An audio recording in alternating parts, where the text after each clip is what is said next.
بت پرستی کیسے شروع، یعنی اسلام سے قبل جو بت پرستی شروع ہوئی وہ کیسے شروع ہوئی. لوگوں کو توحید سکھلایا، مونوتھیزم سکھایا اور ان کو ایک اللہ کی عبادت سکھلائی، تو کیسے آہستہ آہستہ یعنی بت پرستی داخل ہوئی. آج سب سے زیادہ اگر ریلیجس انڈیکس دیکھے تو کرسچینٹی نمبر 1 پہ ہے، ہاں، اور ایتھیزم بھی سپیڈ میں ہے. تو اسی لیے یہ یاد رکھیے کہ ہمیشہ اکثریت صحیح اور حق پہ ہونا ضروری نہیں ہے. حتیٰ کہ بعض یعنی روایات میں ہے کہ جب اس شخص کا جو قبیلہ وفد بن کر رسول اللہ صلی اللہ علیہ وسلم کے پاس اسلام لانے آیا فتح مکہ کے وقت، تو رسول اللہ صلی اللہ علیہ وسلم نے کہا کہ قس ابن ساعدہ کی مجھے خبر بتاؤ، کدھر ہے وہ، کیا ہوا اس کا. تو ان میں سے ایک شخص نے کہا ہلکا، وہ تو فوت ہو گیا، وہ مر گیا.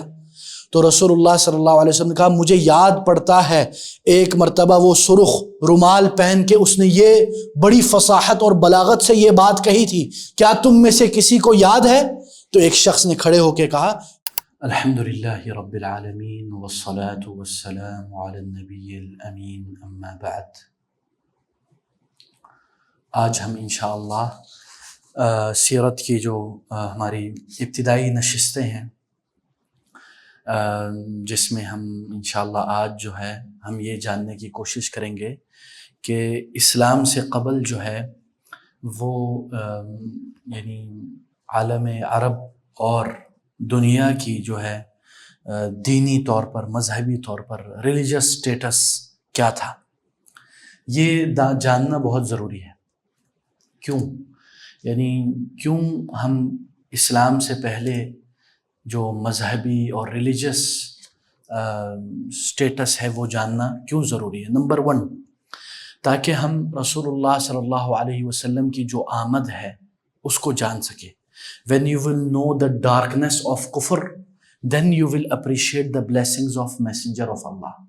یعنی جب آپ کفر کے بارے میں جانیں گے کہ رسول اللہ صلی اللہ علیہ وسلم سے پہلے کیسے دنیا تاریکیوں میں دنس چکی تھی، ختم ہو رہی تھی، اور مزید وہ تاریکیوں میں جا رہے تھے، تو اللہ تعالیٰ نے جب نبی بھیجا تو وہ کیسے ایک نعمت ہے یہ ہم جان سکیں گے. کیونکہ ہم خود جو مسلمان ہیں، ہم کیونکہ خود ماشاءاللہ ایک اسلامی گھرانے میں پیدا ہوتے تو ہمیں اس چیز کا ادراک نہیں ہوتا. تو اس لیے یہ بہت ضروری ہے. اور دوسری وجہ جو میں نے آپ لوگوں کو بتایا کہ جاہلیت کو جاننا، کہ ہم جان سکیں کہ اسلام سے پہلے جو ایام جاہلیت تھے وہ کیسے ہوتے تھے، اس میں کیا ہوتا تھا، کیا اچھمبے کی بات ہوتی تھی. تو یہ بھی ایک بہت ضروری ہے. اور اسی طرح تاکہ ہم یعنی اسلام سے پہلے کا جو کانٹیکسٹ ہے وہ جان سکے، اور یہ بھی جان سکے کہ کیسے بت پرستی انتہا پر پہنچ چکی تھی اسلام سے پہلے. اور اسی طرح یہ بھی جان سکے کہ اسلام سے قبل جو ہے نبی کریم صلی اللہ علیہ وسلم اور ہدایت کی عدم موجودگی میں کیا ہوتا ہے. In the absence of guidance from the Allah, what happened؟ یعنی کیا ہوتا ہے. تو یہ بھی بہت ضروری ہے. تو سب سے پہلے ہم یہ جاننے کی کوشش کریں گے کہ حضرت ابراہیم اور حضرت اسماعیل علیہ السلام کے دور سے، دیکھیں ہم جانتے ہیں کہ ہر دور میں نبی آئے، ٹھیک ہے نا، اور عربوں میں نبیوں میں جو سب سے پہلے ہم کہہ سکتے ہیں یعنی جو ابو الانبیاء جس کو ہم کہتے ہیں حضرت ابراہیم علیہ السلام. حضرت ابراہیم علیہ السلام یعنی موحدین کے باپ ہیں، حنیفاً حنفاء، ٹھیک ہے نا. اور حضرت ابراہیم علیہ السلام نے یعنی ایک انداز میں توحید کی طرف کیسے بلایا، وہ ہمارے لیے ایک مشعل راہ ہے. اور اسی طرح رسول اللہ صلی اللہ علیہ وسلم نے بھی حضرت ابراہیم علیہ السلام کے بارے میں کئی باتیں کہیں. تو ہم یہ جاننے کی کوشش کریں گے کہ حضرت ابراہیم علیہ السلام نے کیسے توحید کو، کیسے مکہ کو ایک مقام عطا کیا اللہ تعالیٰ کی طرف سے. سب سے پہلی چیز جو ہے وہ یہ ہے کہ مکہ جو ہے یعنی وہ ایک مقدس مقام، یعنی جیسے کہ اللہ تعالیٰ نے قرآن میں فرمایا کہ حرمن آمینن، یعنی حضرت ابراہیم علیہ السلام کو یہ جب کہا کہ یہ جو مکہ ہے یہ مکۃ المکرمہ کیا ہے، بلد الحرام ہے، بلد الحرام کا کیا مطلب؟ مقدس جگہ، یا اس میں وہ چیزیں جو نارملی حلال ہوتی ہیں لیکن مکہ میں حرام ہو جاتی ہیں، ٹھیک ہے نا؟ یعنی مثلا حرم کے اندر آپ جانوروں کا شکار نہیں کر سکتے اور نہ کسی درخت کا پتا توڑ سکتے ہیں، تو آپ یہ چیزیں نہیں کر سکتے۔ اور اسی طرح جیسے کہ اللہ تعالیٰ نے قرآن میں فرمایا وَمَن دَخَلَهُ كَانَ آمِنًا، جو اس میں داخل ہو گیا اس نے امن کو پا لیا، اس نے پیس کو پا لیا۔ اور اسی طرح یعنی اسلام میں بھی جیسے کہ یعنی اسلام سے قبل ابن عباس رضی اللہ عنہ کہتے ہیں کہ کفار قریش بھی مکہ کی مقدس ہونے کی احترام کرتے تھے۔ مکہ کے کیسے؟ حضرت ابن عباس رضی اللہ عنہ فرماتے ہیں کہ کفار قریش یعنی رسول اللہ صلی اللہ علیہ وسلم کی آمد سے قبل وہ ان میں سے کوئی اپنے باپ کے قاتل کو اگر دیکھ لے تو وہ جا کے اس کو پکڑ کے مارتا نہیں تھا، اس کو ختم نہیں کرتے تھے، بلکہ وہ اس کو چھوتے تک نہیں تھے۔ اس سے ہمیں پتہ چلتا ہے کہ جو مکہ ہے اس کی تقدیس، اس کے کیسے مقدس ہونے کا ایک یعنی اللہ تعالیٰ نے اس کو مقدس جگہ بنائی۔ اسی طرح کعبے کے متعلق ایک اور جو چیز ہے کہ کعبے کا احترام کرتے تھے کفار قریش بھی، اور اسی طرح مسلمان بھی، اور اسی طرح یعنی رسول اللہ صلی اللہ علیہ وسلم کی بعثت سے قبل انہوں نے کیسے کعبے کو بنایا اور اس کا بڑا احترام کرتے تھے۔ اور اسی طرح یعنی جو کعبے کے متعلق یا اللہ تعالیٰ کی نبی حضرت ابراہیم علیہ السلام کی طرف سے جو چیزیں ہیں وہ کیا ہے؟ شہر اللہ المحرم، الشہر الحرم، یعنی وہ مہینے جو حرمت والے ہیں، جو مقدس مہینے ہیں۔ وہ کون سے مہینے ہیں؟ ذوالقعدہ، ذوالحجہ اور محرم اور رجب۔ اس کی کفار قریش اور اسی طرح حضرت ابراہیم علیہ السلام نے یہ باقاعدہ اس میں یہ رکھا تھا کہ وہ اس کی تقدیس کرتے تھے، اس کا ایک خاص مقام ہوتا تھا، اور ان 4 مہینوں میں جنگ کی اجازت ہی نہیں ہوتی تھی خاص کر، ٹھیک ہے نا؟ اور اس میں امن اور شانتی سے رہنا پڑتا۔ یہ حضرت ابراہیم علیہ السلام نے کے زمانے میں انہوں نے مقدسات کا ایک ابتدا۔ اور اسی طرح اگر آپ دیکھیں حج، یہ جو حج کا معاملہ ہے یہ بھی اگر آپ دیکھیں جو ہم سعی کرتے ہیں، صفا مروہ پہ بھاگتے ہیں، وہ کہاں سے؟ وہ حضرت حجر علیہ السلام جو انہوں نے شروع کی۔ اور اسی طرح یہ جو قربانی کرنا، یہ کہاں سے ہم نے سیکھا؟ حضرت ابراہیم علیہ السلام اور حضرت اسماعیل علیہ السلام سے سیکھا۔ تو اس سے اور اسی طرح حضرت ابراہیم علیہ السلام نے ہمیں توحید سکھلائی کہ کیسے اگر میرے آباء و اجداد کفر پہ ہیں تو اس کا مطلب نہیں کہ میں بھی آنکھیں بند کر کے انہیں پر چلوں، بلائنڈ فالوور بن جاؤں، نہیں، بلکہ انہوں نے بھی توحید کی طرف بلایا۔ اور اس سے ہمیں پتہ چلتا ہے کہ اسلام یعنی رسول اللہ صلی اللہ علیہ وسلم کی آمد سے قبل حضرت ابراہیم علیہ السلام نے ابتدا یعنی ان کی جو اثرات ہیں، ان کے جو ایفیکٹس ہیں اس وقت آپ کو مکہ میں نظر آتے تھے۔ اب یہ ضروری نہیں کہ وہ کمپلیٹلی حضرت ابراہیم کو فالو کرتے تھے، ٹھیک ہے نا؟ اچھا جی، دوسری بات اب سوال آتا ہے کہ بت پرستی کیسے شروع؟ یعنی اسلام سے قبل جو بت پرستی شروع ہوئی وہ کیسے شروع ہوئی؟ جب حضرت ابراہیم علیہ السلام نے لوگوں کو توحید سکھلایا، مونوتھیزم سکھایا اور ان کو ایک اللہ کی عبادت سکھلائی، تو کیسے آہستہ آہستہ یعنی بت پرستی داخل ہوئی؟ اس کے متعلق یعنی بہت ساری باتیں ہیں، جیسے کہ یعنی رسول اللہ صلی اللہ علیہ وسلم نے فرمایا، صحیح مسلم میں ایک روایت ہے کہ ایک شخص تھا، اس کا نام تھا عمرو بن لحی الخزاعی، یعنی ایک شخص تھا عمرو بن لحی الخزاعی۔ یہ شخص جو ہے اس نے بت پرستی کی ابتدا کی عالم عرب میں اس نے بت پرستی کی ابتدا کی۔ اور رسول اللہ صلی اللہ علیہ وسلم نے، جیسے کہ صحیح مسلم کی روایت ہے کہ رسول اللہ صلی اللہ علیہ وسلم نے اس کو جہنم میں دیکھا، عمرو بن لحی الخزاعی کو۔ کیسے کہ اس نے کیسے یہ بت پرستی کی ابتدا کی۔ اب یہ شخص کب موجود تھا؟ بعض یعنی مؤرخین کہتے ہیں 300-400 سال پہلے کی بات ہے، رسول اللہ صلی اللہ علیہ وسلم کی بعثت سے 300-400 سال پہلے کی بات ہے۔ حتیٰ کہ عمرو بن لحی الخزاعی جو ہے یہ جاتا تھا کدھر؟ شام، شام جاتا تھا، اور ادھر کیا دیکھتا تھا؟ عمالق جیسے ہم انگلش میں بولتے ہیں جائنٹس، عمالق کا قبیلہ، ایسے قبیلے، ایسی قوم تھی کہ وہ بہت ہی طاقتور، یعنی ان کا آرکیٹیکچر، ان کا لباس، ان کے کام کاج، یعنی اور ان کا غذا، ہر چیز یعنی پرفیکشنزم آپ کہہ سکتے ہیں، یعنی بہت ہی ہائی لیول کا، یعنی آپ کہہ سکتے ہیں اس زمانے کے وہ سب سے جائنٹ لوگ تھے ان ایوری تھنگ۔ تو عمرو بن لحی الخزاعی نے پوچھا کہ اب جب ایک بندہ دیکھتا ہے نا کہ یہ ہر چیز میں پرفیکٹ ہے، تو ان کا ہر چیز صحیح ہوگا، ان کا عقیدہ بھی درست ہوگا، ان کا مورل اور ایتھیکل ویلیو بھی درست ہوگا۔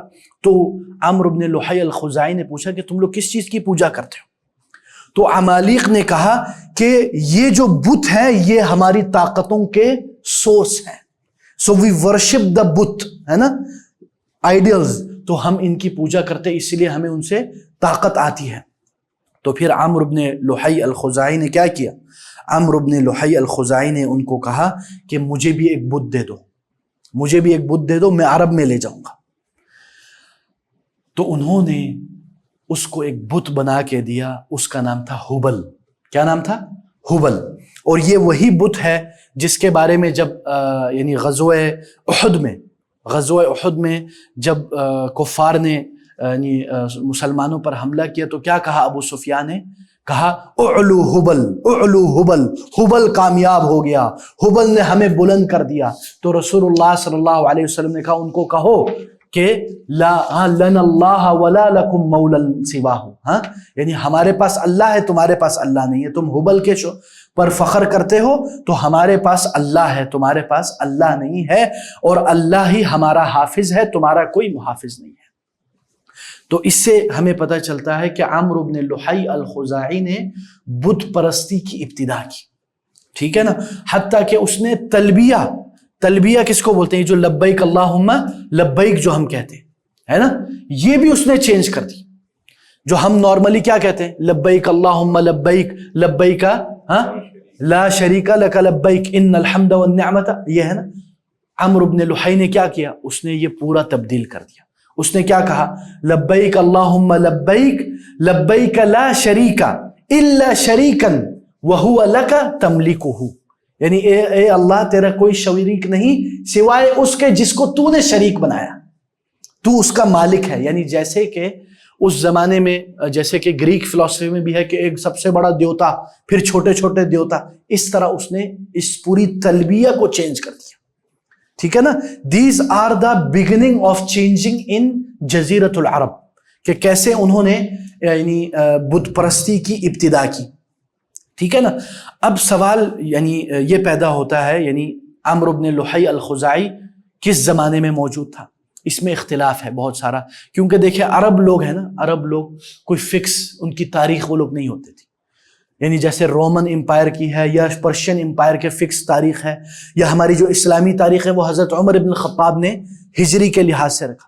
لیکن اس زمانے میں کیا ہوتا تھا؟ عرب لوگ رکھتے تھے کہ عام الفیل، ہاتھی والے زمانے میں، ہاتھی والے سال میں رسول اللہ صلی اللہ علیہ وسلم پیدا ہوئے۔ تو اس طرح وہ جو بڑی چیزیں ہوتی ہیں، اسی طرح ہمارے پنڈوں میں بھی کچھ بولتے کہ وہ جو ہماری بیل جب پیدا ہوئی تھی اس کے ساتھ یہ بچہ پیدا ہوا تھا، یہ اس طرح کیا ہوتا ہے نا۔ اسی طرح اس لحاظ سے ہمارے پاس فکس تاریخ نہیں ہے کہ عمرو بن لحی الخزاعی کب پیدا ہوا، لیکن اس میں بعض علماء کہتے ہیں مؤرخین کہ وہ 300-400 سال پہلے کی بات ہے۔ تو یہ کیا ہوا کہ 300-400 سال کے اندر وہ تبدیلی لا سکے؟ یعنی عمرو بن لحی الخزاعی کیسے تبدیلی لا سکا؟ سب سے پہلی بات، 3 فیکٹرز ہیں اس کے۔ کتنے فیکٹرز ہیں؟ 3 فیکٹرز، کہ how did Amr bin لحی الخزاعی bring the change, ٹھیک ہے۔ نمبر 1 یہ ہے انفیریٹی کمپلیکس، انفیریٹی کمپلیکس، احساس کمتری۔ جب وہ جائنٹس کے قبیلے میں گیا، اس نے دیکھا کہ یہ بڑے بڑے لوگ، ان کے پاس بہت زیادہ یعنی طاقت ہے، اور یہ ماشاءاللہ ان کا جو عمارتیں بھی بڑی اعلیٰ ہیں، غذائیں بھی بڑا اعلیٰ ہے، یہ یعنی ماڈرن سویلائزیشن ہے یا اس طرح ہے۔ تو وہ ان سے متاثر ہو گیا، ٹھیک ہے نا۔ اور اس میں ہمارے لیے بھی ایک سبق ہے، ہم بھی آج کل انفیریٹی کمپلیکس کا شکار ہو جاتے ہیں نا، جب دیکھتے ہیں کہ یار دیکھو ویسٹرن کنٹری کہاں سے کہاں پہنچ گئی ہے۔ تو اسی طرح عمرو بن لحی الخزاعی نے کیا سمجھا کہ جب یہ ہر چیز میں ایبسولوٹ ہے تو وہ سمجھا کہ obviously ریلیجن میں بھی وہ لوگ صحیح ہوں گے، عقیدے میں بھی صحیح ہوں گے، تو ان کی اس نے آئیڈیالوجی اٹھا لی۔ اسی طرح آج بھی بعض مسلمان جب ویسٹرن کنٹریز کے جو ماڈرنائزیشن، ان کا انفراسٹرکچر اور ان کے جو ترقی، ٹیکنالوجی، اے آئی، ان سب کو دیکھ کے بڑا متاثر ہوتا ہے نا، وہ انفیریٹی کمپلیکس کا شکار، بولتے ہیں یار ہم مسلمان لوگ کتنے پیچھے رہ گئے، دیکھو ویسٹ کو دیکھو، ویسٹ کو دیکھو۔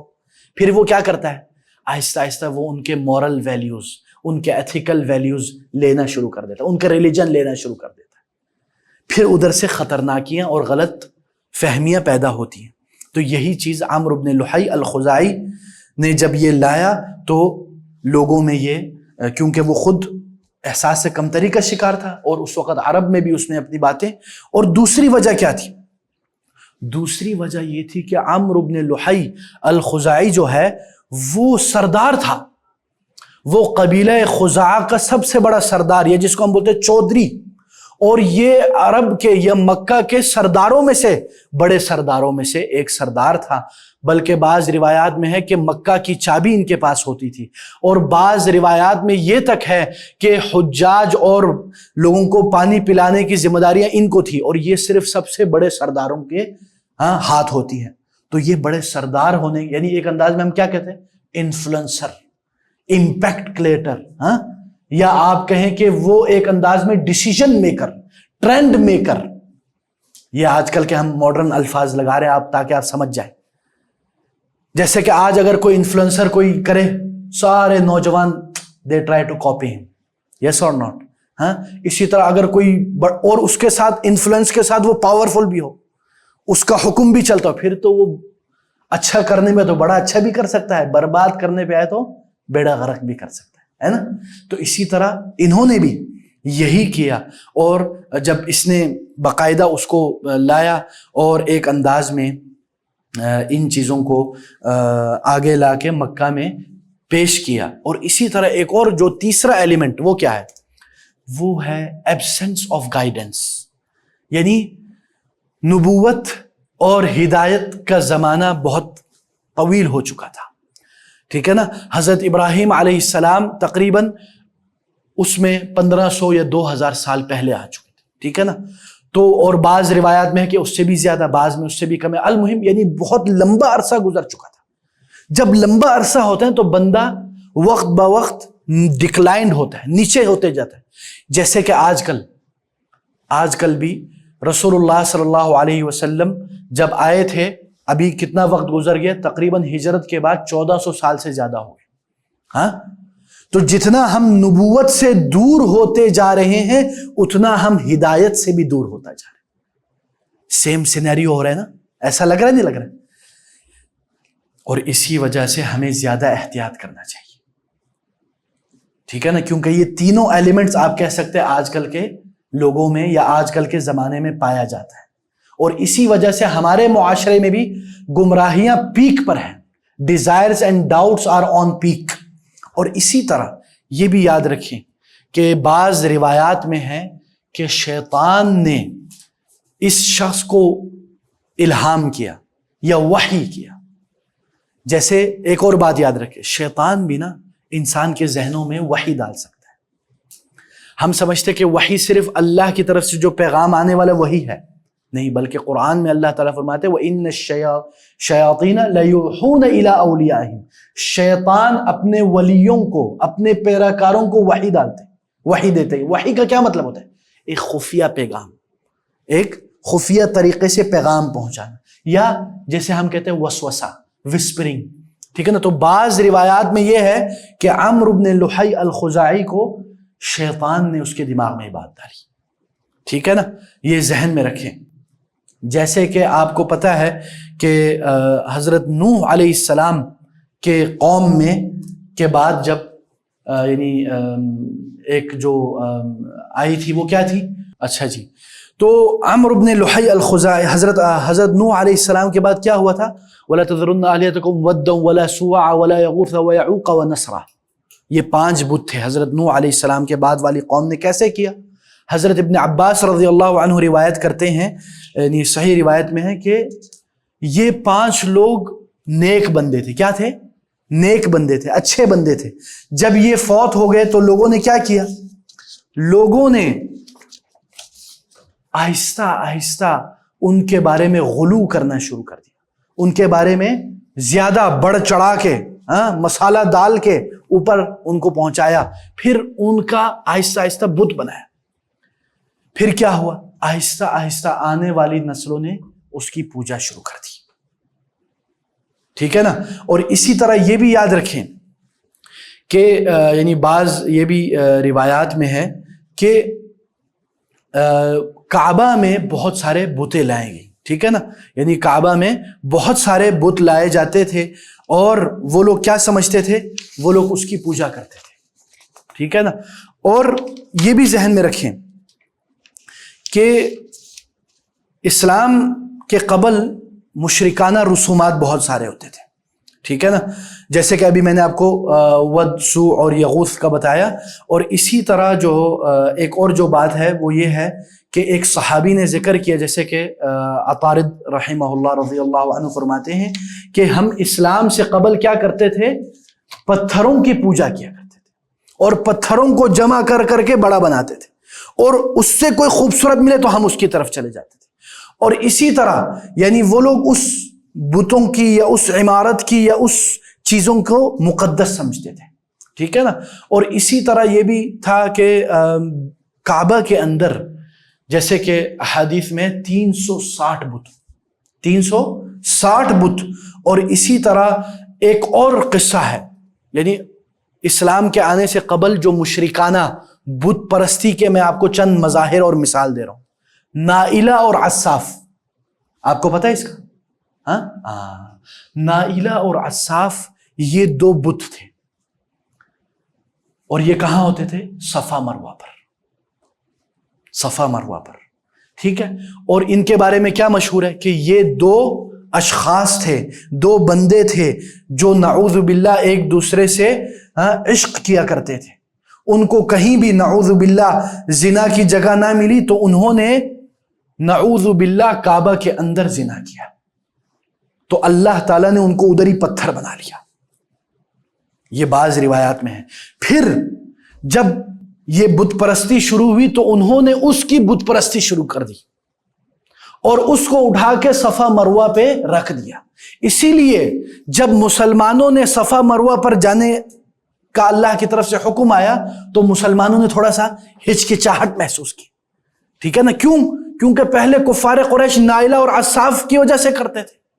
تو انہوں نے کہا یا رسول اللہ، تو اللہ تعالیٰ نے پھر قرآن میں نازل کیا. کیا کہا؟ ان الصفا والمروۃ من شعائر اللہ. یہ جو صفا اور مروہ ہے یہ کیا ہے؟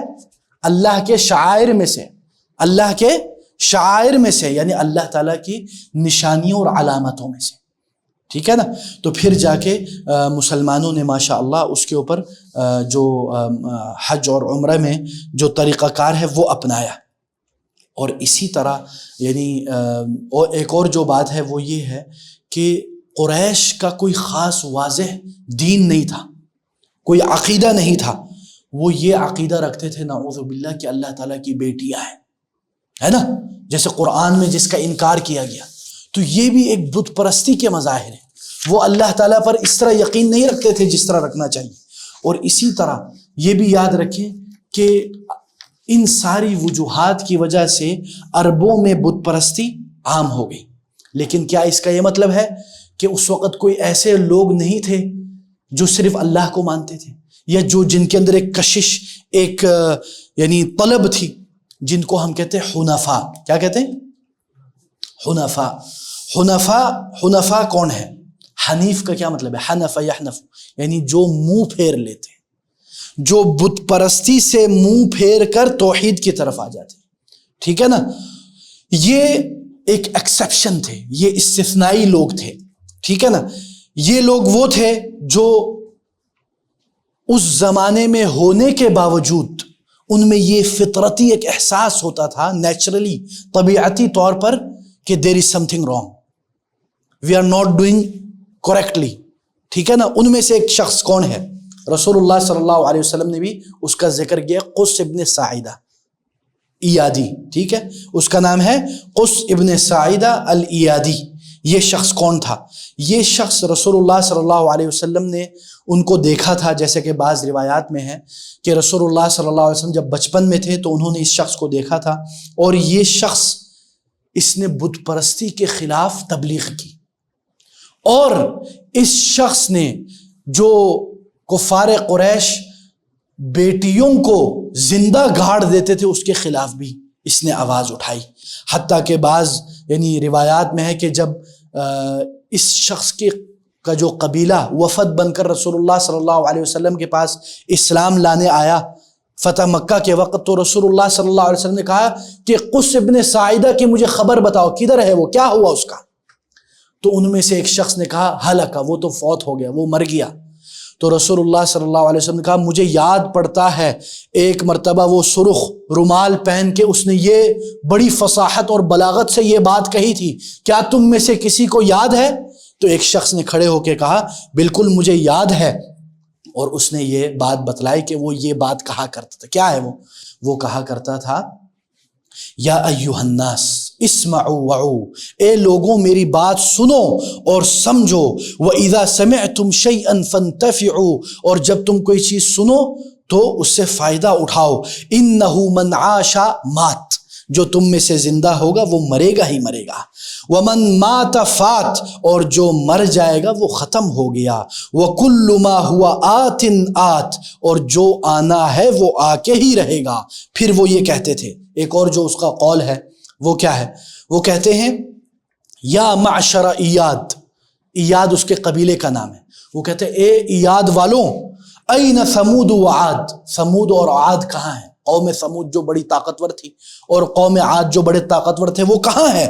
وَأَيْنَ الْآبَاءُ وَالْأَجْدَادُ، یہ آپ ذرا سوچئے، اسلام سے پہلے کی بات ہوگی، ٹھیک ہے؟ کہاں ہیں ہمارے آباء و اجداد؟ این المعروف الذی لم یشکر، کہاں ہے وہ نیکیوں کی چیزیں جو ہم نہیں کرتے؟ والظلم الذی لم ینکر، اور کہاں ہے وہ ظلم اور ستم جس کا ہم انکار نہیں کرتے؟ پھر کیا کہتے ہیں؟ اقسم باللہ، قسم کھاتا ہے، یہ قسم کھاتا ہے، قس ابن ساعدہ قسم کھاتا، بولتا ہے اقسم باللہ، میں قسم کھاتا ہوں، ان للہ لدینا، اللہ کی قسم، اللہ کے لیے، اللہ کے پاس کوئی ایسا دین ہے جو ارضی لکم من دینکم ھذا، تمہارے اس دین سے بہتر دین ہے اللہ کے پاس، کوئی ہے دین، کوئی ہے، there is something but I don't know، ٹھیک ہے نا؟ اسی لیے بعض روایات میں ہے کہ وہ باقاعدہ یعنی شرک اور یہ بت پرستی سے بھی انکار کیا کرتے تھے، ٹھیک ہے نا؟ اسی لیے رسول اللہ صلی اللہ علیہ وسلم نے اس کا ذکر کیا۔ تو اس سے کیا ظاہر ہوتا ہے؟ اس سے ظاہر ہوتا ہے کہ یعنی اسلام سے قبل بھی عرب میں توحید کی کچھ باقیات موجود تھی، there was something مونیتھکس، ٹھیک ہے نا؟ یعنی توحید کے متعلق۔ اور اسی طرح سب سے اہم 4 لوگوں کا میں آپ لوگوں کو قصہ بتاتا ہوں، 4 لوگ جن کو آپ کہہ سکتے ہیں حنفاء والے قصے، یعنی یہ ابن ہشام نے اپنی سیرت میں ذکر کیا ہے کہ رسول اللہ صلی اللہ علیہ وسلم کے آنے سے پہلے ایک وقت تھا کہ کفار قریش نے ایک تہوار، جیسے ہم بولتے ہیں نا مینا بازار، یا ایک بازار انہوں نے قائم کیا۔ اس میں وہ دن میں کیا ہونا تھا، وہ لوگ مکہ سے باہر جاتے ہیں، ہر کوئی اپنا بت لے کے جاتا ہے، ہر کوئی اپنا بت لے کے جاتا ہے اور ادھر دکھاتا ہے اور شوخیاں مارتا ہے، شراب پیتے ہیں اور شعر و شاعری ہوتی ہے، اور یہ سب تو مکہ پورا خالی ہو جاتا ہے، مکہ پورا خالی ہو جاتا ہے کیونکہ ایک بڑا تہوار ہے، تو دے آل آر گون، صرف 4 بندے پیچھے مکہ میں اکیلے۔ کون ہے وہ؟ ایک ورقہ ابن نوفل ابن اسد۔ یہ کون ہے؟ یہ ہم سب جانتے ہیں حضرت خدیجہ بنت خویلد ابن اسد، یہ دونوں چچا زاد بھائی بہن تھے، ٹھیک ہے نا؟ یہ ورقہ نام یاد رکھنا، ابھی میں آپ لوگوں کو ایک اور قصہ سناؤں گا۔ لیکن یہ جو ورقہ تھے یہ حضرت خدیجہ سے 40 سال بڑے تھے۔ کتنے سال؟ 40 سال بڑے تھے، ٹھیک ہے نا؟ 40 سال بڑے تھے، اور وہ ایک وہ شخص تھے۔ دوسرا عبید اللہ ابن جحش، عبید اللہ ابن جحش یہ بھی رسول اللہ صلی اللہ علیہ وسلم کے والد کی طرف سے چچا زاد بھائی تھے، ٹھیک ہے نا. اور یہ ورقہ بن نوفل کے بارے میں ایک اور بات یہ ہے کہ وہ بہت زیادہ دین اور توحید کی طرف اور ایک کوئی حقیقت جاننا چاہے تو اس وجہ سے وہ کرسچینٹی میں چلے گئے، اور وہ بڑے انٹلیکچوئل پرسنالٹی تھے، بڑے وہ یعنی ان باروں میں جاننا چاہتے تھے. اور اسی طرح رسول اللہ صلی اللہ علیہ وسلم کو وہ جانتے تھے. آپ کو یہ انشاءاللہ آگے بھی آئے گا، جب رسول اللہ صلی اللہ علیہ وسلم پر پہلی وحی نازل ہوئی اقرا والی، تو انہوں نے آ کے جب حضرت خدیجہ کو بتایا تو حضرت خدیجہ کدھر لے گئی؟ ورقہ ابن نوفل کے پاس. تو ورقہ ابن نوفل نے کیا کہا کہ ذالک الناموس الذی جاء الی عیسیٰ، یہ وہی ناموس ہے، وہی فرشتہ ہے جبریل امین جو ہمارے نبی پر آیا تھا. اور پھر ورقہ ابن نوفل نے رسول اللہ صلی اللہ علیہ وسلم کو کیا کہا کہ کاش میں اس وقت ہوتا جب تمہیں تمہاری قوم نکالے گی. تو رسول اللہ صلی اللہ علیہ وسلم تو ابھی تو ابتداء وحی، کہا او مخرجیہم، کیا میری قوم مجھے نکالے گی؟ تو ورقہ ابن نوفل نے کہا کوئی بھی ایسا نبی نہیں آیا الا کہ اس کو اس کی قوم نے نکال دیا. اسی لیے بعض علماء کا یہ کہنا ہے کہ وہ مسلمان ہوا ہے اور وہ پہلا مسلمان ہے حضرت ابو بکر سے بھی پہلے. بعض علماء کہتے ہیں، اس میں اختلاف ہے، ہم اس میں نہیں جاتے، ٹھیک ہے نا. تو یہ ہو گیا ورقہ ابن نوفل، ٹھیک ہے. اور اسی طرح جو دوسرے میں نے آپ کو بتایا عبید اللہ ابن جحش، یہ بھی رسول اللہ صلی اللہ علیہ وسلم کے والد کی طرف سے چچا زاد بھائی تھے. اور تیسرے جو تھے وہ عثمان ابن الحویرث، اور چوتھے جو تھے وہ زید ابن عمرو ابن نفیل، یہ حضرت عمر ابن الخطاب رضی اللہ عنہ کے کزن تھے. اور حضرت زید جو ہیں زید ابن عمرو یہ حضرت عمر سے 40 سال بڑے تھے. ان سب کا کیا تھا، یہ سب ایک دوسرے، انہوں نے دیکھا کہ یار ہم صرف 4 بچے ہوئے ادھر اور کوئی بھی نہیں ہے مکہ میں. تو ان سب کے دل میں یہ بات آئی کہ ہم سب لگتا ہے اس بت پرستی کو پسند نہیں کرتے. تو ان کی دوستی ہو گئی اور انہوں نے ابراہیم علیہ السلام کے دین کے متعلق بات کی اور کہا کہ دیکھیں ہمارے لوگوں نے دین ابراہیمی کو چھوڑ دیا اور ہمارے لوگ ان پتھروں کے ارد گرد طواف کرتے ہیں جو نہ ہمیں کوئی فائدہ پہنچا سکتے ہیں نہ ہمیں کوئی نقصان پہنچا سکتے ہیں. تو آئے ہم مل کر ابراہیم علیہ السلام کی دین حنیفیت کو ڈھونڈے تلاش کریں. تو یہ 4 لوگ بھی انہوں نے پھر کیا کیا، یہ سب الگ الگ ہو گئے اور سب اپنے journey of seeking the truth, حقیقت جاننے کی سفر میں نکل پڑے. ان 4 کا الگ الگ قصہ ہے. تو ورقہ ابن نوفل نے کیا کیا، انہوں نے عیسائیت کو اپنایا اور قریش کے دین کو مسترد کیا. اور انہوں نے یہ نہیں کہ للو پنجو بندے تھے، پڑھے لکھے آدمی تھے اس زمانے میں، اور وہ بوڑھے بھی تھے اور نابینا بھی ہو گئے تھے آخری عمر میں، جو میں نے آپ لوگوں کو ابھی قصہ بتایا. اور عبید اللہ ابن جحش ان کی سب سے یعنی افسوسناک کہانی وہ کیا ہے، وہ یہ ہے کہ انہوں نے شروع میں عیسائیت قبول کی، پھر انہوں نے کیا کیا، جب ان کو دین اسلام پہنچا تو وہ اسلام بھی انہوں نے قبول کر لی، عبید اللہ ابن جحش نے رسول اللہ صلی اللہ علیہ وسلم کے زمانے میں. اور ان کی شادی کس سے ہوئی، ام حبیبہ سے.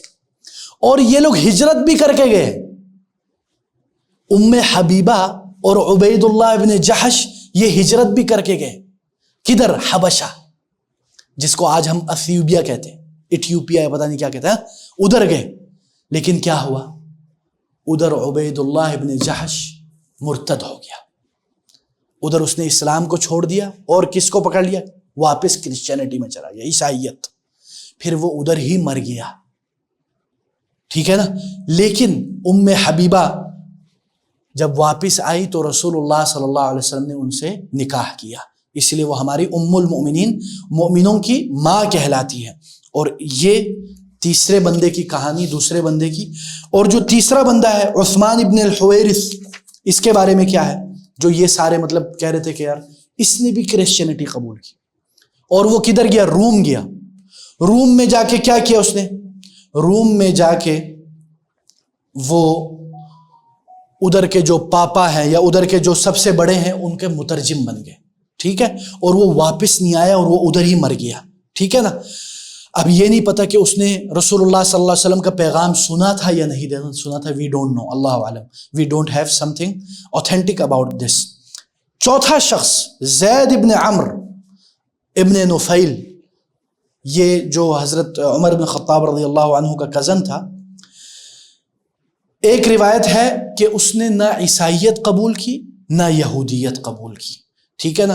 اور انہوں نے کیا کیا، انہوں نے یعنی بعض روایات میں ہے کہ وہ باقاعدہ قس ابن ساعدہ کی طرح لوگوں کو منع کیا کرتے تھے شرک سے، اور لوگوں کو یعنی بچوں کو زندہ قبر کرنے سے بھی منع کرتے تھے. حتیٰ کہ بعض روایات میں ہے کہ رسول اللہ صلی اللہ علیہ وسلم ان کی رسپیکٹ کیا کرتے تھے آفٹر دا ڈیتھ، ٹھیک ہے نا. یہ نہیں کہ ہی واز اے مسلم اور دیٹ، ٹھیک ہے. بلکہ ایک اور روایت کیا ہے کہ وہ مسلمان ہیں. ایک صحیح روایت میں کہ ان کے جو بیٹے ہیں ان کا کیا نام ہے، ہاں کسی کو پتہ ہے کیا نام ہے ان کا؟ ان کا نام ہے سعد ابن زید، اور یہ عشرہ مبشرہ میں سے تھے. ان کے جو بیٹے ہیں، انہوں نے ایک دن رسول اللہ صلی اللہ علیہ وسلم سے پوچھا کہ یا رسول اللہ، میرے والد صاحب کو تو آپ جانتے تھے، نہ انہوں نے عیسائیت قبول کی، نہ وہ یہودیت قبول کی، نہ شرک کیا، بلکہ لوگوں کو بت کی پوجا سے بھی منع کرتے تھے، اسلام سے قبل کی بات ہے. تو رسول اللہ صلی اللہ علیہ وسلم نے کیا کہا میں نے ان کو جنت میں دیکھا ہے.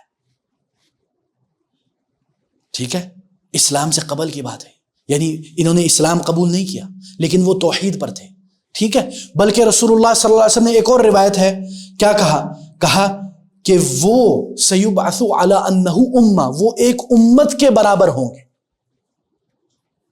اس سے ہمیں ایک اور چیز پتہ چلتی ہے، وہ کیا ہے، جس کو ہم بولتے ہیں اصحاب الفترہ. اصحاب الفترہ وہ کون ہے؟ جو مختلف زمانے میں ایسے اشخاص جن تک دین کا پیغام نہیں پہنچا لیکن وہ موحد تھے تو ان کا حکم ان کے ساتھ ہوگا. بعض علماء اس بات پر یہ کہتے ہیں. تو اس سے ہمیں پتہ چلتا ہے کہ قدرتی طور پر، فطرتی طور پر انسان شرک کو قبول نہیں کر سکتا، ٹھیک ہے. یہ ہمیں پتہ چلا. اس کے بعد ایک اور جو بات ہے وہ یہ ہے کہ یہ تو ہو گئے، ہم نے عالم عرب کے بارے میں بات کر دی کہ ادھر اسلام کے کیا حالات تھے. اب ہم بات کرتے ہیں کہ رومن امپائر یا ساسانیوں، اس امپائر میں ان کے کیا دینی رجحانات اور ترجیحات تھے.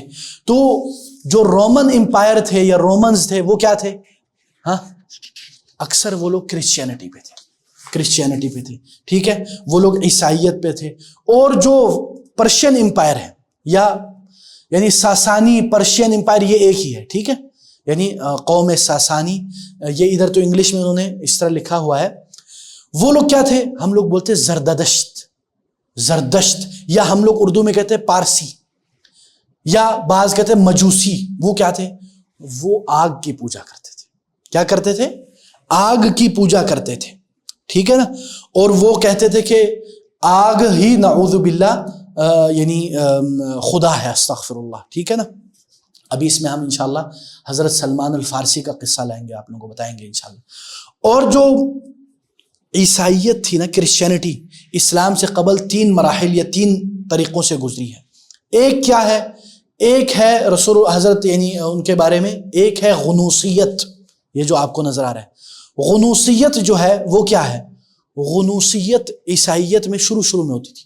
وہ مکسچر آف کرسچینٹی اور یہودیت اور بعض جو ہے بت پرستی، یہ تینوں مکسچر اس میں پایا جاتا تھا، اور اس میں فلسفیکل باتیں بہت زیادہ ہوتی تھی.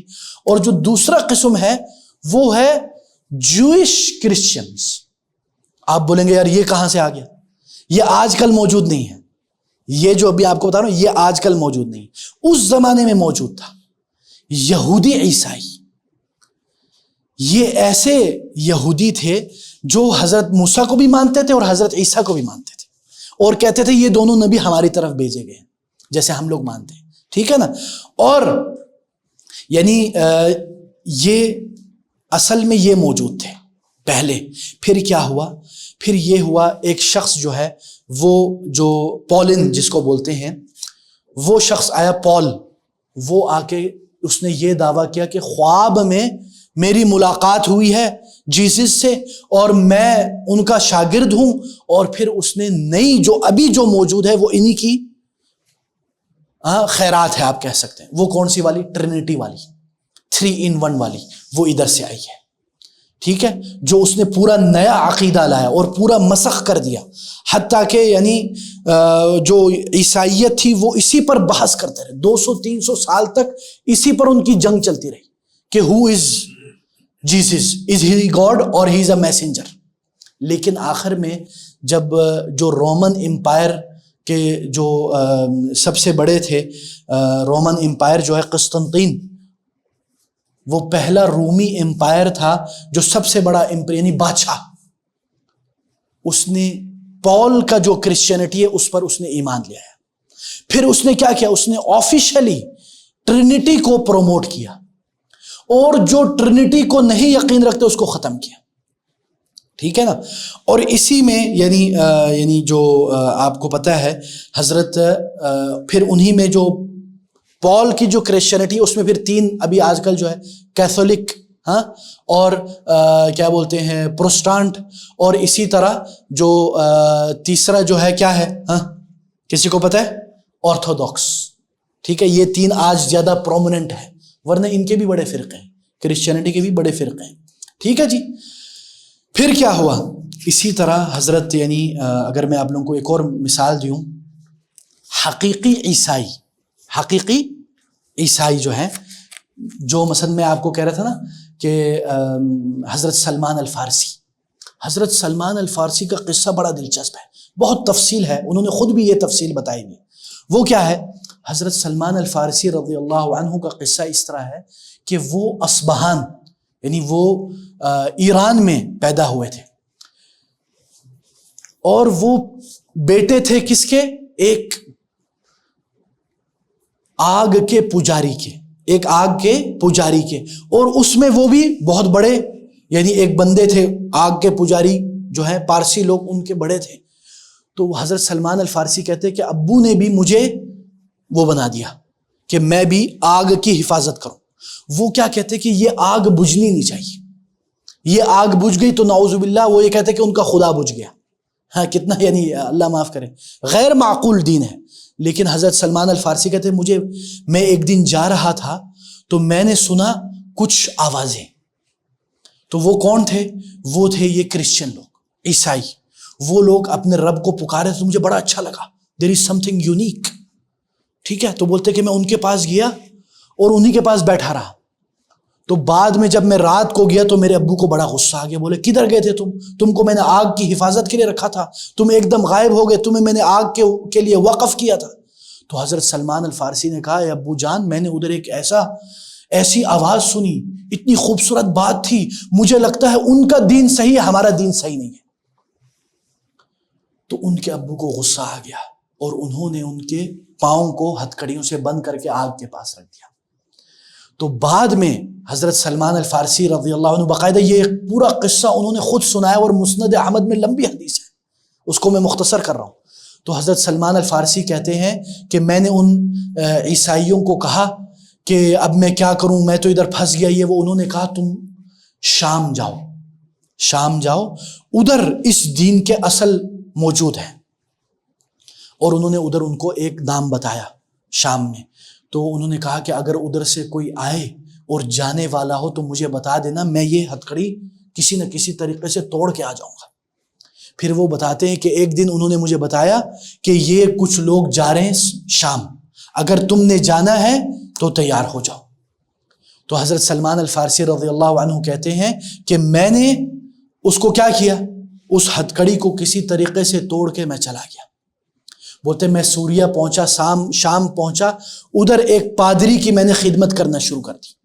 ایک پادری، ایک پوپ اس کے پیچھے لگا رہا. پھر مجھے پتا چلا کہ وہ جھوٹا ہے، وہ لوگوں سے پیسہ جمع کرتا تھا اور چھپاتا تھا، اور ان کو نہیں دیتا تھا. پھر جب وہ مرا تو سارے لوگوں نے بڑی آہو فغا کی. تو انہوں نے کہا یہ بندہ انہ رجل سوء، یہ برا بندہ ہے. تو انہوں نے کہا یہ کیسے برا بندہ ہے، تمہیں کیا پتا؟ انہوں نے بولا میں اسی کے ساتھ رہتا تھا. انہوں نے دیکھو یہ تم سب سے جو پیسہ لیتا تھا وہ ادھر چھپاتا تھا. پھر انہوں نے اس کو ادھر ہی مارا اور اس کو یعنی جو پادری تھا اس کو دفنایا نہیں، نہ اس کی تعظیم کی. تو حضرت سلمان الفارسی پھر ایک اور پادری کے پاس گئے. وہ پادری حضرت سلمان کہتے بڑا یعنی اس کے اندر ایک زہد تھا، ہاں، وہ لوگوں کے پیچھے نہیں بھاگتا تھا اور بڑا اچھا تھا، نیکی کا کام کرتا تھا. اور وہ یعنی حضرت سلمان الفارسی کہتے کہ وہ یعنی اچھے اعمال کرتا تھا. تو میں بھی اس سے متاثر تھا، یہاں تک کہ اس کو موت آ گئی. تو میں نے اس پادری سے کہا کہ اب میں کس کے پاس جاؤں؟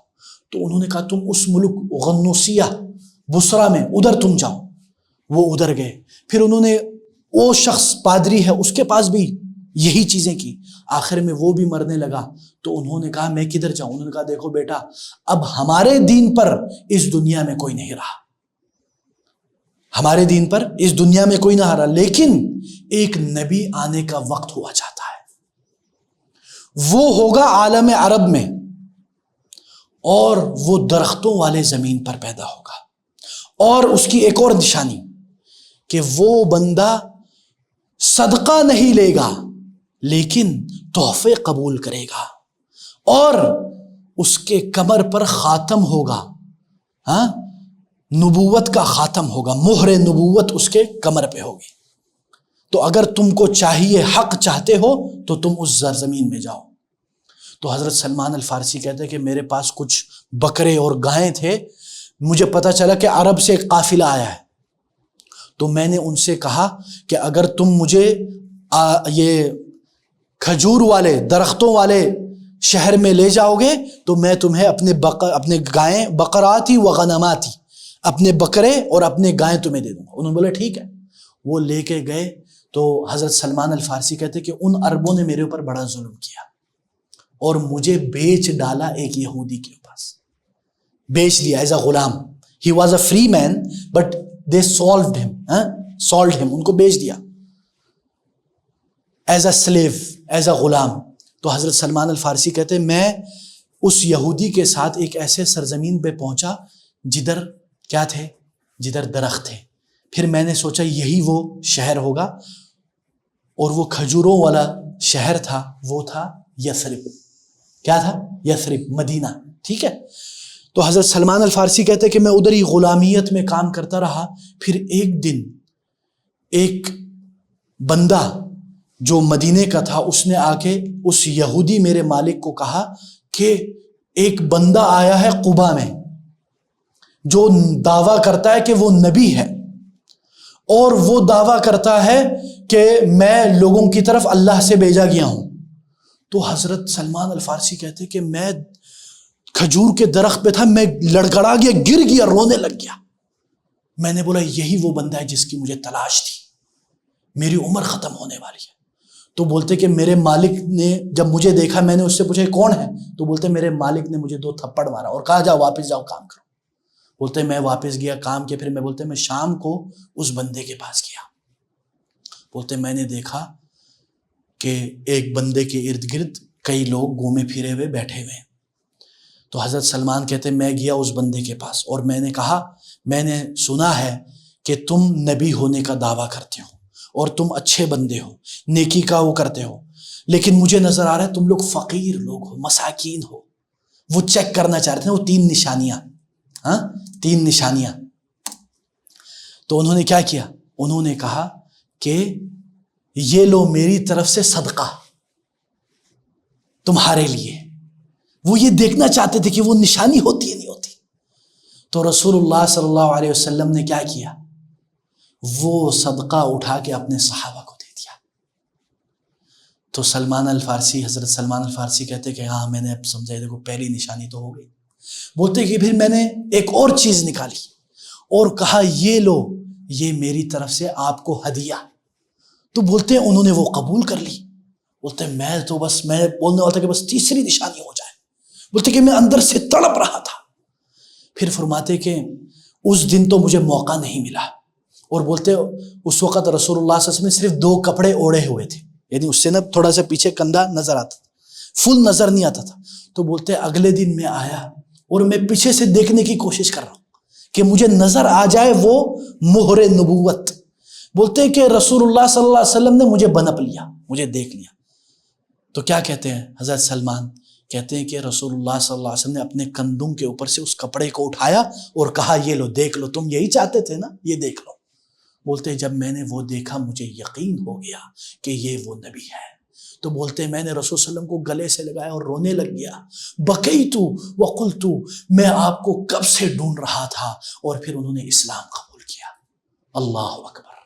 یہ ایک اسلام کی بڑی سٹوری ہے اور بڑی دلچسپ سٹوری ہے۔ میں نے بڑے مختصر انداز میں اس کو بیان کیا ہے، اور اس میں اور بھی بہت ساری باتیں ہیں۔ تو اس سے ہمیں پتہ چلتا ہے کہ بعثت اسلام سے قبل بھی کچھ لوگ ایسے موجود تھے جو نیچرلی طبیعی طور پر اسلام کی طرف آنا چاہتے تھے۔ اسی طرح ایک اور قصہ، وہ کس کا قصہ؟ وہ ہے ہرقل۔ یہ رومن امپائر کا بادشاہ تھا، امپیریئر تھا۔ اس کی طرف رسول اللہ صلی اللہ علیہ وسلم، یہ ہم آپ کو یہ بتلانا چاہ رہے ہیں کہ اسلام سے قبل بھی لوگوں کے اندر کچھ ایسے یہودی یا عیسائی موجود تھے جن کو پتا تھا کہ یہ نبی ہے۔ تو بخاری کی روایت ہے کہ رسول اللہ صلی اللہ علیہ وسلم نے اس ہرقل کی طرف ایک پیغام بھیجا، ٹھیک ہے نا؟ اور ہرقل جو ہے وہ بھی کوئی للو پنجو بندہ نہیں تھا، وہ بھی ٹھیک ٹھاک پڑھا لکھا اور اپنی ریلیجس چیزوں کو جانتا تھا۔ تو اس وقت ہرقل جو ہے نا وہ اس کے پاس پیغام پہنچا رسول اللہ صلی اللہ علیہ وسلم کا، اور اس میں کیا لکھا ہوا ہے؟ من محمد الی ہرقل عظیم الروم، محمد کی طرف سے روم کے عظیم شخص ہرقل کو، سلام علی من اتبع الہدی، سلامتی ہو ان بندوں پر جو ہدایت کی اتباع کرتے ہیں۔ اما بعد فانی ادعوک بدعوت الاسلام، میں تمہیں دعوت دیتا ہوں اسلام کی، اسلم تسلم، مسلمان ہو جاؤ تم بچ جاؤ گے، ہاں، وَيُؤْتِكَ اللَّهُ أَجْرَكَ مَرَّتَيْنِ، اور اللہ تعالیٰ تمہیں ڈبل اجر دے گا۔ پھر اللہ کے نبی نے یہ بھی آیت پڑھی، یہ لکھی ہوئی تھی، قُلْ يَا أَهْلَ الْكِتَابِ تَعَالَوْا إِلَىٰ كَلِمَةٍ سَوَاءٍ بَيْنَنَا وَبَيْنَكُمْ، اے اہل کتاب آؤ ہم ایک ہی کلمے کی طرف، ایک سملیرٹی کی طرف جاتے ہیں۔ وہ کیا ہے؟ اللہ نعبد الا اللہ، کہ ہم عبادت نہیں کرے سوائے صرف اللہ کی، ٹھیک ہے نا؟ تو جب ہرقل کو یہ پیغام پہنچا تو وہ ایک انداز میں اس کو تھوڑا سا شک و شبہ ہوا، اور اس نے پوچھا کہ یہ رسالہ کہاں سے آیا، یہ پیغام کہاں سے آیا؟ تو انہوں نے کہا عرب سے آیا۔ انہوں نے کہا کوئی ایسا بندہ ہے ادھر اس علاقے کا؟ تو یہ بخاری کی بھی روایت ہے، حدیث ہرقل کر کے بڑی حدیث ہے، بہت لمبی، بڑا دلچسپ مکالمہ ہے۔ ابھی وقت کی کمی ہے ورنہ وہ ہم آپ کو بتا دیتے۔ تو اس وقت کون تھا ادھر مکہ سے؟ ابو سفیان۔ تو اس کو بلاوا آ گیا ابو سفیان کو، ہاں، حضرت ابو سفیان اس وقت مسلمان نہیں تھے، ان کو بلاوا آ گیا۔ اب عظیم الروم ابو سفیان کو بلا رہے، تو حضرت ابو سفیان بھی گئے ادھر۔ تو پھر انہوں نے ان سے پوچھ گچھ کی، کہا یہ کون ہے؟ تو حضرت ابو سفیان نے بتلایا یہ ہمارے قبیلے کا ہے اور بڑا اچھا آدمی ہے، سچ بولتا ہے، جھوٹ نہیں بولتا۔ تو ہرقل نے پوچھا یہ کس طرف دعوت دیتا ہے؟ تو حضرت ابو سفیان نے کہا کہ یہ تو اللہ کی عبادت کی طرف بلاتا ہے، رشتہ داروں سے صلہ رحمی کی طرف بلاتا ہے۔ وہ ساری بڑا قصہ ہے۔ پھر ہرقل عظیم الروم نے کیا کہا اگر تم یہ بات سچ کہہ رہے ہو تو وہ سیملک موضع قدمی ھذا، جدھر ابھی میں نے قدم رکھا ہوا ہے، میں عظیم الروم ہوں، اس کے اوپر اس کی جاگیر ہوگی، اس کے اوپر اس کا قبضہ ہوگا ان قریب۔ اور وہ کہتا ہے، اسی حدیث میں ہے، صحیح حدیث بخاری کی، وہ ہرقل کہتا ہے مجھے پتا تھا کہ کوئی آنے والا ہے، لیکن مجھے یہ توقع نہیں تھی کہ وہ تم لوگوں میں سے نکلے گا۔ اس کا کیا مطلب ہے؟ اس کا مطلب ہے کہ اسلام سے قبل بھی لوگوں کے پاس اس چیز کا پتہ تھا، اور اسی لیے ہم یہ کہتے ہیں اور کہ جو بائبل ہے یا جو کتب سماویہ ہیں اس میں باقاعدہ اللہ کے نبی کے آنے کی بشارتیں موجود ہیں. بعض نے مٹا دی، اور ہرقل عظیم الروم کی حدیث سے یہ بھی پتہ چلتا ہے، چاہے آج ہمیں نہ ملتی بھی ہے. بعض علماء نے اس پر باقاعدہ، مثلا ڈاکٹر ذاکر نائک ہو گئے، احمد دیداد ہو گئے، انہوں نے باقاعدہ اس پر ڈیبیٹس کی ہیں کہ رسول اللہ محمد ان بائبل، باقاعدہ ان کی کتاب ہے، بلکہ بڑی لمبی ڈیبیٹ بھی ہے. تو ان باتوں سے ہمیں بہت ساری باتیں پتہ چلتی ہیں.